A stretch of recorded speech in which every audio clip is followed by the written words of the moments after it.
আসসালামু আলাইকুম রহমতুল্লাহি ওবরাকাতুহু।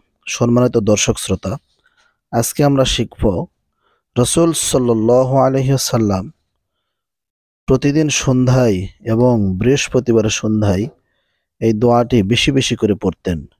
সেই দোয়াটি হচ্ছে, আমরাও পড়ার চেষ্টা করব ইনশাআল্লাহ।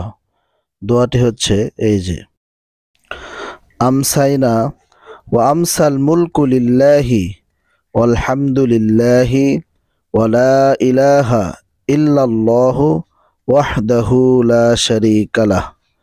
উচ্চারণ, আমসাইনা ওয়া আমসাল মুলকু লিল্লাহি ওয়ালহামদুলিল্লাহি ওয়ালা ইলাহা ইল্লাল্লাহু ওয়াহদাহু লা শারীকা লাহ।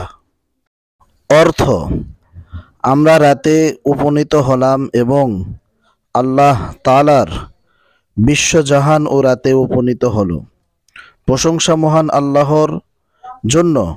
আল্লাহ তাআলা ছাড়া কোনো উপাস্য নেই, তিনি এক, তার কোনো শরিক নেই।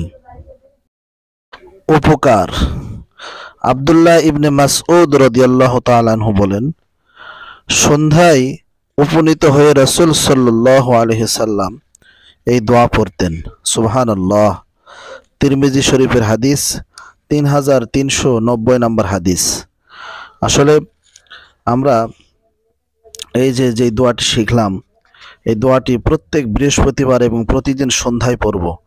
এটার উপকার রাসূল সাল্লাল্লাহু আলাইহি সাল্লাম নিজেই বলে গিয়েছেন এবং তিনি প্রত্যেকটি দোয়া আমাদেরকে আমল করতে বলেছেন। তাহলে সেই দোয়ার দ্বারা আমরা কিছু ফায়দা পাবো ইনশাআল্লাহ।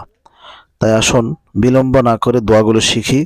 আর ভিডিওগুলো যদি ভালো লেগে থাকে অবশ্যই চ্যানেলটি সাবস্ক্রাইব করে পাশে থাকবেন নতুন নতুন ভিডিও পাওয়ার জন্য।